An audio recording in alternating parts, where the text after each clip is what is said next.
Hai, di podcast kali ini aku pengen bahas mengenai something yang mana ini pembahasannya itu anak muda banget, anak zaman now banget.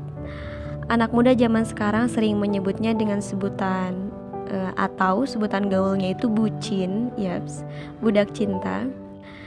Bicara soal cinta, sebenarnya yang namanya cinta itu bukan hanya identik dengan cintanya seorang anak SMA, bukan identik dengan cintanya seorang anak remaja terhadap kekasih hatinya, tapi yang namanya cinta itu luas. Cinta bisa diakumulasikan terhadap apapun, seperti cintanya seorang hamba terhadap Tuhannya, cintanya seorang anak terhadap orang tua, keluarga, atau saudaranya, dan lain-lain. But, bicara soal cintanya anak muda, cintanya seorang anak remaja, apalagi di masa-masa SMA bahkan SMP, memang ya banyak anak muda yang sedang dimabuk asmara, yang sedang bucin-bucinnya. Sehingga memang tidak sedikit yang menjalin hubungan atau sebuah status yang biasa disebut dengan sebutan pacaran. Dan aku pernah dengar sebuah jawaban atau tujuan yang menurutku ini tuh kayak gak masuk akal dan gak adil.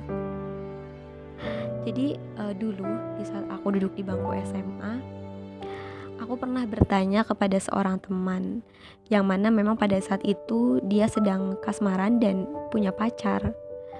Aku bertanya, apa sih tujuan kamu pacaran? Kata dia, ya buat penyemangat belajar aja katanya. Sungguh ya, itu pertanyaan yang sangat singkat dan padat. Dari jawaban yang dia berikan, jujur aku bertanya-tanya dan di situ aku berdiskusi dengan diriku sendiri. Hasil diskusi itu menyatakan dan aku berpikir bahwa jawaban yang dia berikan itu tidak masuk akal dan menurutku itu tidak adil. Yaps, tidak adil. Tidak adil bagi orang tuanya. Kenapa? Coba kalian pikirkan.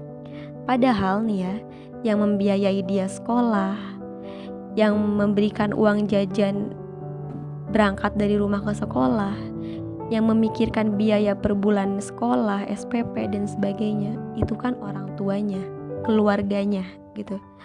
Tapi kenapa yang menjadi motivasi dia belajar, yang menjadi penyemangat dia berangkat dari rumah ke sekolah itu adalah anak orang. Dalam artian di sini ya si pacarnya itu. Memang gak cukup gitu ya orang tua kalian atau misalkan keluarga, kakak, adik-adik kalian, mereka lah yang menjadikan atau yang dijadikan motivasi, yang dijadikan spirit, yang dijadikan semangat ya untuk belajar gitu. Bukan malah anak orang gitu loh. Jujur ya, aku yakin suatu saat nanti nih buat teman-teman sekarang yang umurnya di bawah 18 tahun, mungkin ya sekarang kalian lagi bucin-bucinnya, lagi menikmati masa-masa kayak kasmaran gitu ya. Suatu saat nanti di saat umur kalian mungkin yang entah yang keberapa, kalian akan mempunyai pemikiran bahwa yang namanya pacaran itu sebenarnya memang tidak penting dan buang-buang waktu, dan itu adalah sebuah toksik. Jujur aku yakin kalian suatu saat nanti akan mempunyai pikiran yang seperti itu.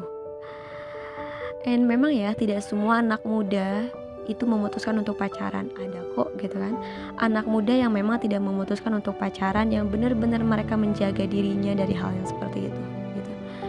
Dan jujur di zaman yang sekarang ini ya, aku sangat bangga, aku sangat salut terhadap anak muda yang memang tidak tertarik untuk berpacaran dan dia fokus belajar, fokus masa depannya gitu. Karena aku pernah mendengar sebuah kata-kata yang mana kata-katanya itu gini, kalau anak muda sudah kenal cinta, maka dia akan plan terhadap masa depannya, terhadap goals dalam hidupnya, terhadap tujuan hidupnya. Dan aku benar-benar kayak membenarkan kata-kata itu. Memang ya, anak muda itu kalau sudah mengenal cinta, mereka lupa semuanya. Bener gak sih? Coba yang setuju komen ya. Pesanku buat teman-teman semua, anak millennials, anak muda, ingat perjalanan kalian masih panjang. Tentuin dari sekarang apa yang menjadi tujuan hidup kalian, apa yang menjadi goals, apa yang menjadi cita-cita kalian, dan kejar itu semua. Selagi spirit kalian masih kuat, tenaga kalian masih besar, perjuangkan itu. Jangan mengejar cintanya dulu, kejar dulu cita-citanya. Cinta auto ngikut. Tapi kalau kita mengejar cinta duluan, belum tentu tuh cita-cita mengikuti. Yaps, setiap orang memiliki jatah kegagalan masing-masing. Selagi masih muda, tenaga masih kuat, please habiskan jatah kegagalan itu dan semangat terus, never give up.